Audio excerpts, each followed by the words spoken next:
If you live with type 1 diabetes, you fight two wars. One against a relentless 24/7 disease, and another against a confusing healthcare system that makes it difficult and expensive to stay alive. My name is Scott Johnson. I've lived with T1D for 45 years, and today on Around the Circle, we're talking about a part of T1D that nobody prepared you for, battling with insurance, and why you don't have to fight it alone.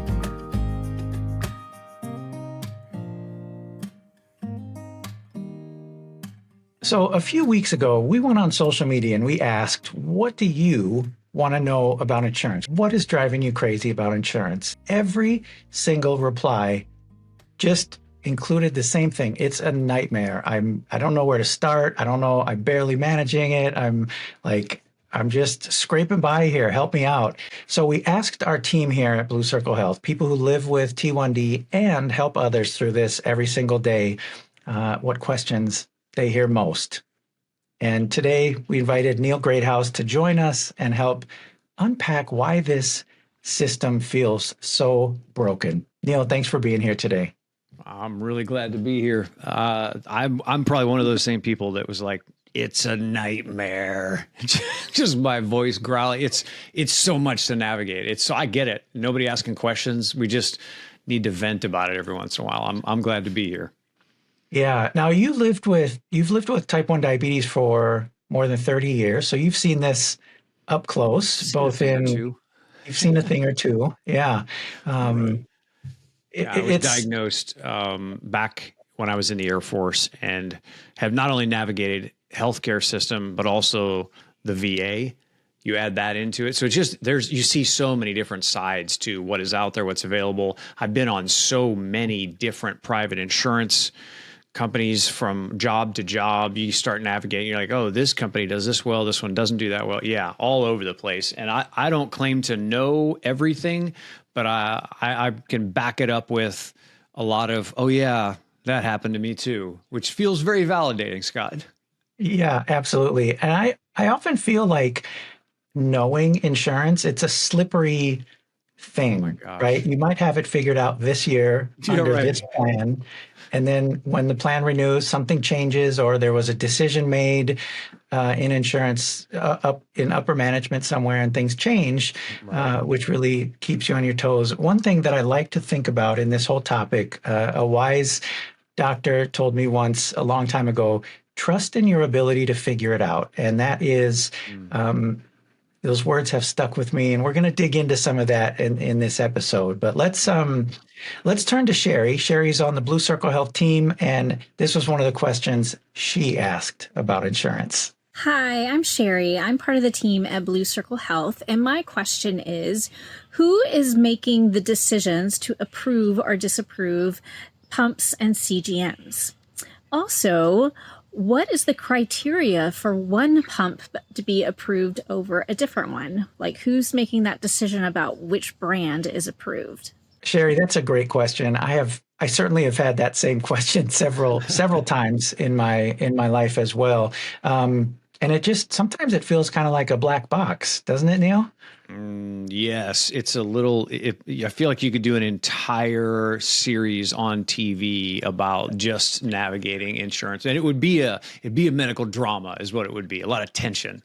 Yes, Scott. I actually remember way back when I was first on an insulin pump and it was out of warranty. And so, first of all, you start getting a lot of calls from pump manufacturers. Yes. Like, how do they all know that this warranty is expiring?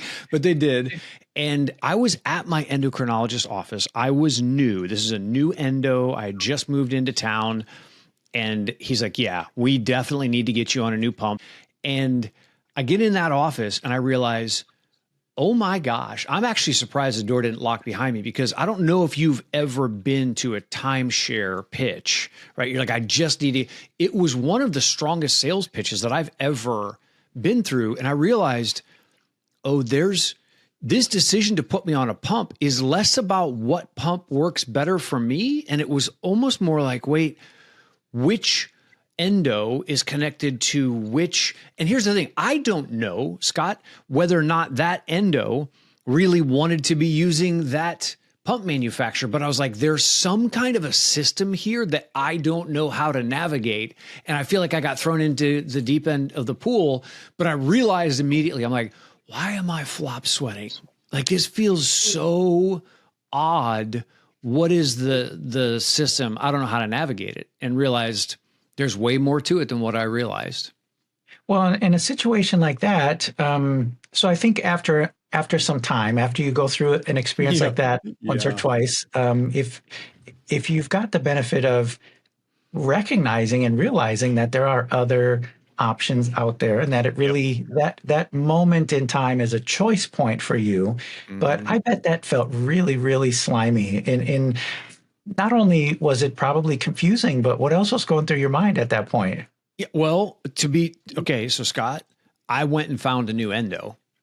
Good for you. Yeah. I'm like, I can't, this doesn't feel, this feels like something out of Goodfellas. That's the only way I could describe it. And I was like, wait a minute. I think I get a say in this, don't I? And so I came back home, talked to my wife. She's like, yeah. So we went and started interviewing endocrinologists. And, they think you're coming in for your initial first parent visit, your first patient visit. And I was like, no, I'm actually asking you a set of questions. And I found one who said, listen, that pump that you wear is one of the most personal things you will ever decide. That's up to you. We'll figure out how to make that work. And so I went and found a different endo before I found my next pump. Good for you. I think that it's a great example of advocating for yourself and your needs. And I'm sure that experience in that weird sales office started to make you also question things about the endo, right? What are their true motivations here? What is influencing their decisions that is above and beyond what's best for me, right? So that's got to be kind of scary. Good for you. Thanks. I didn't know that was what we needed to do. It's just, it seemed like the next best step. I'm like, hang on a minute. I'm going to go upstream here a little bit and find another doctor. Yeah. And thankfully you were in an area where that was possible. I know there are some people, a lot of people, where they don't have there's not other doctors nearby. They live far away and they're kind of stuck. And that, I still think it's very possible to advocate for yourself in that case, but you really have to be strong in your self-advocacy there to push back against that doctor. So yeah. We asked our team here, our insurance experts here, this same question, and here's what the team had to say. When it comes to one brand over another, it usually comes down to contracted pricing with specific manufacturers and the insurance companies. So each pump and CGM company actually has teams of people, like whole departments, who negotiate with all of the different insurance companies and pharmacy benefit managers for agreement on favorable pricing. And like we mentioned earlier, this can change from plan year to plan year. They recommend that you dig into your summary of benefits and your pharmacy formulary to know upfront what your plan covers when it comes to pumps and CGMs. Have your clinician document clearly in the notes why a specific device is required. For example, integration with a specific sensor or pump, maybe prior success on such devices or that brand or family of devices, safety and clinical expertise with that particular model. Maybe your endo's office is more familiar with one model over another, and that can be a valid reason as well. But you have to have specific documentation on why you need that brand or model of device, and that can really be the key to an approved prior authorization. And then they added to stay calm and be persistent. If it was denied, find out why. Oftentimes you just need additional documentation, and remember that you can appeal if denied. All right, let's take another look at another question. So this is Eleni from our team. Hi, I'm Eleni. I'm part of the team here at Blue Circle Health. My question is, why do insurance companies require someone to fail their preferred medication before approving the one that actually works? Do they not realize that failing means negative health outcomes? there's something that just feels so wrong about this whole setup. Not only just the phrasing of failing these therapies before getting to what you need. Yeah. Yuck, Yeah. right? Wasn't the goal for me to get better? So story time again here on this, because I wonder how many people listening to this who actually experienced this to some degree, to whatever. For me, it was a CGM, and I was sitting down talking to my doctor, trying to get on one for the first time, and it was very difficult. And he basically was saying, listen, you need to bring in your chart, right? Your list of, here's what my blood sugars are, keep track of it or whatever. We're going to take an A1C. And when that blood work comes back, we'll then look at, like, do you meet the criteria? Scott, I didn't know what the criteria was. So I'm just keeping track, right? Trying to live my best diabetes life I could do. And I'm out here like doing my best. I'm like, all right, if I do better at this, I don't know what I think I'm going to win, whatever prize, but I'm like, I want to do as well as I can. I go in for my next appointment. You've got eyeballs on you. You know that they're scrutinizing. Yeah, they're watching me. Right. Yeah. You feel that immense responsibility and pressure. So I'm like, all right, so here we go. So I get the blood work done, sit back down, and that doctor comes in and he goes, listen, he goes, it seems like you're doing pretty good. You got a couple of highs here, and you don't really have that many lows. It's kind of like you tend to have more highs. He goes, I got to be honest with you though, this isn't going to get you qualified for a CGM. And I was like, bro, I didn't call him bro. I was like, man, I said, sir, I have type 1 diabetes. Like you, he goes, no, I know that. He goes, but there's no way this will get authorized.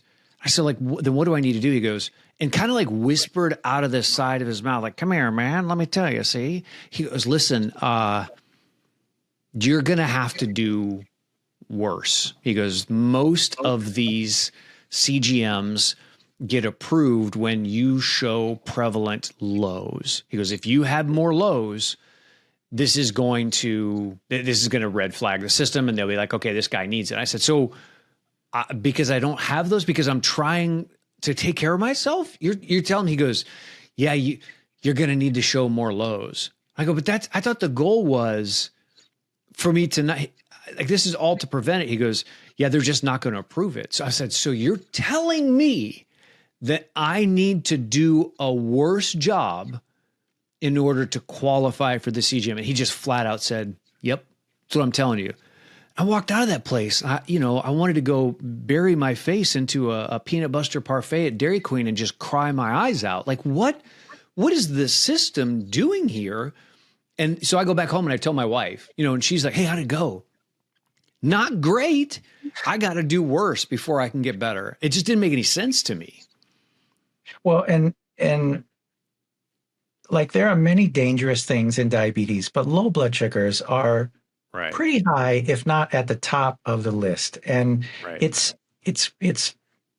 I'm having trouble finding the words to describe how shocked I am. I'm not shocked at all, actually, which is the scary part of it, but only because I've been through it as well. But the fact that these doctors have to come up with tricks, like back doors into getting what they recommend and because your doctor knows a CGM would be incredibly helpful as well. Right. And you're right. He's trying to get it for me. Here's what one of the things I told Gene is I said, I think that doctor is trying to work the system for me, but the system is telling him he has to do it a certain way. It's like, I know he wants me to get this CGM. The system is telling him you're only able to get it if this, like that. And I don't know. I'm assuming he was there for my benefit, doing his best. He had always done that, but it was like he was telling me behind the scenes, here are the cheat codes. If you want to get this thing, this is what you have to have. Yeah. The other thing that I think would be helpful in these kind of scenarios, right? Because it also feels there's an emotional side of trying a medicine and it not working. Not only are you not feeling well, you're not able to do the things that you want to do, but then there's the word failure, right? That carries some emotional burden. And and for someone to tell you like, okay, in fact, it would help if they would tell you, listen, here's the game we have to play. Right. When, just tell me that we need to fail these meds as quickly as possible. Like, let's get through this this is what we have to do. Let's get through it as quickly as possible to get you what you need. You're right. Well, with this one as well, we checked with the team, and here's what they had to say. This process is what insurance companies call step therapy, and it's set up to ensure that the lower cost options are tried first before moving to more expensive options. It happens because medications and devices are priced differently based on, again, negotiated contracts between the insurance company and the manufacturers. And again, that can change from plan year to plan year. Oftentimes, behind the scenes, you don't always get a heads up that the rules are changing underneath your feet, right? Most times, the insurance company's preferred drug or device has the most favorable to them pricing deal, right? It's the cheapest option, the one that costs them the lowest amount of money. It's not necessarily the best treatment for everyone. And the reality for us as patients is really, again, a traumatizing experience and delays in effective treatment. So what's the best way to combat these hurdles? Come up with a plan together with your clinician. Keep very detailed records of all the medications tried, how they worked, or in most cases didn't work, and the side effects that you're experiencing. Have your clinician document medical necessity. So, for example, document the insurer's preferred medication used, why it failed, and again, any adverse side effects. And then, as always, remain calm and persistent and appeal the decision. I keep hearing you say that over and over, Scott. Just need to breathe, stay calm. It's really tricky, but you're right. That's great advice. This isn't on your doctor. It's the system that's upside down. Let's take a quick break.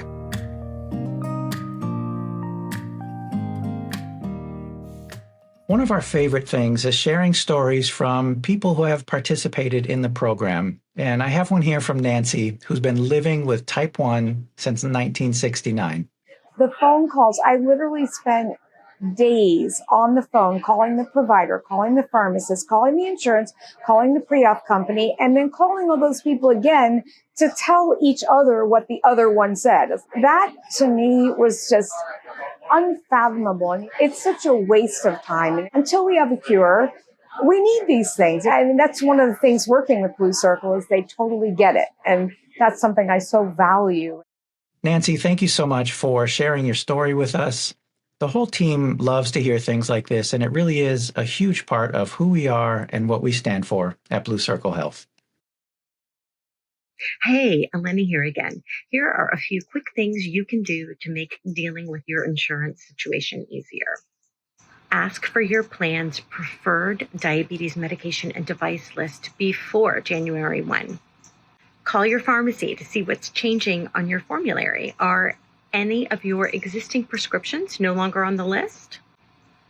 Keep copies of prior authorization letters. You will need them again. Anything that can make dealing with insurance easier is worth doing. And remember, you did not fail the system. The system failed you. So keep asking, keep documenting, and keep going. You got this.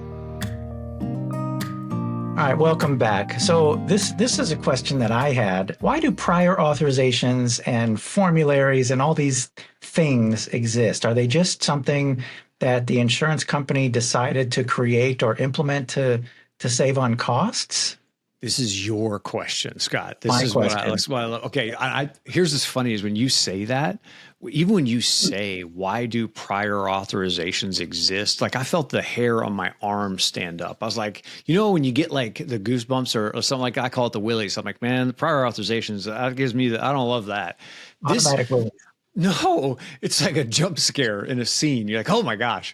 Prior authorizations are something that were so foreign to me, but the first time it happens to you, you'll never forget it. So I had a prescription for glucagon, which a lot of you know is more of that emergency medicine. It's the in case of emergency break glass type of thing. Like I'm in an extreme low blood sugar moment. Often not like you wouldn't be able to treat yourself. You need No, back then, assistance. no, especially with the kind that you had to pre-mix. You know, you had to mix it in the tablet. I've since switched over to a different one now, but at the time it was like, oh, this is somebody else. Well, all of a sudden I noticed that I went to the pharmacy to pick up my prescriptions because the doctor just sends it right to it, right? I don't even know it. They're like, okay, you're all set on your prescriptions. And I go to the pharmacy and I don't have glucagon anymore.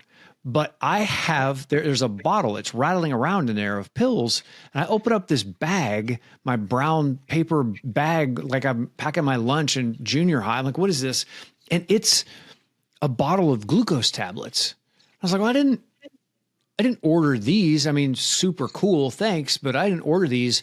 And I look back down at the paperwork and I am being billed, Scott, I'm not making this up. I'm being billed $33 for a bottle of glucose tablets. So I'm going, wait a minute.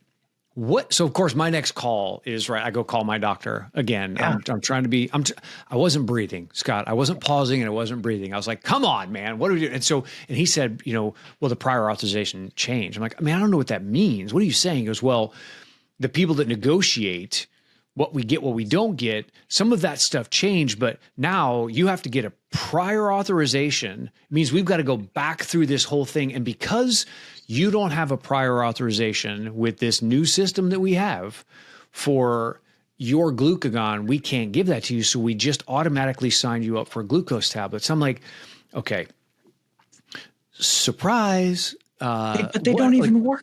They don't even work the same. It's not, and that's the shocking part about this story to me is that if you were in a situation where you were having a severe low blood sugar, where you needed to use glucagon,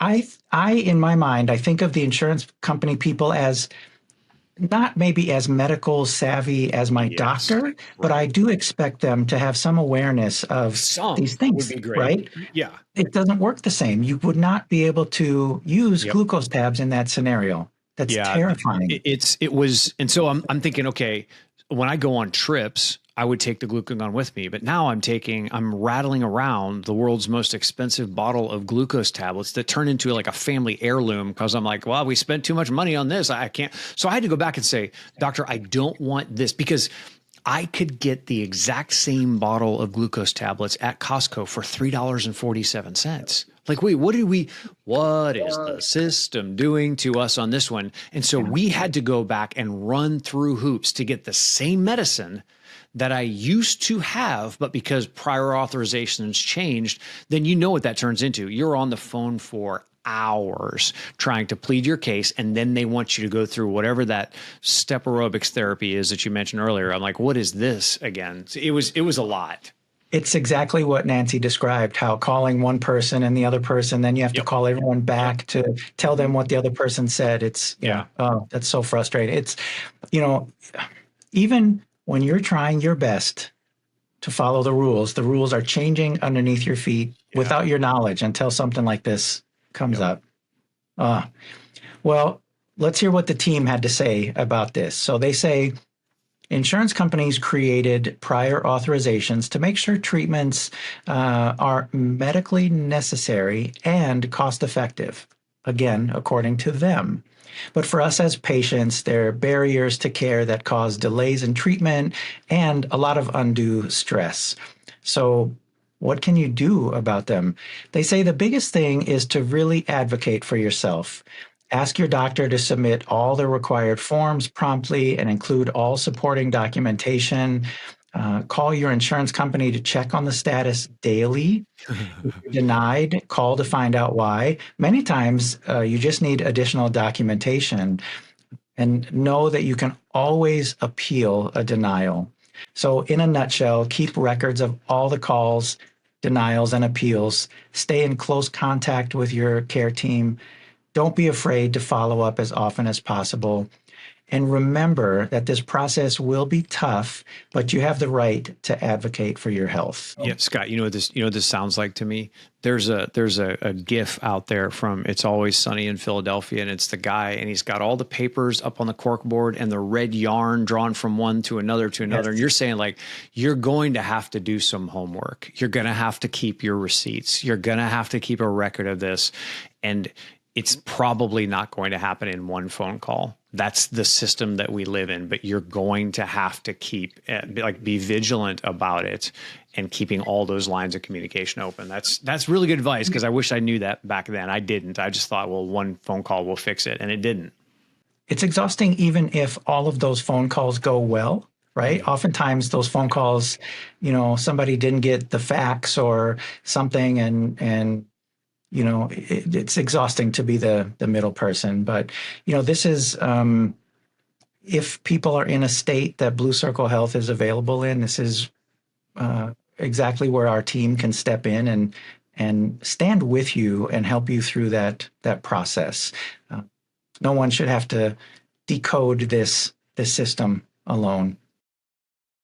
For this episode's Community Partner Spotlight, I want to highlight Breakthrough T1D.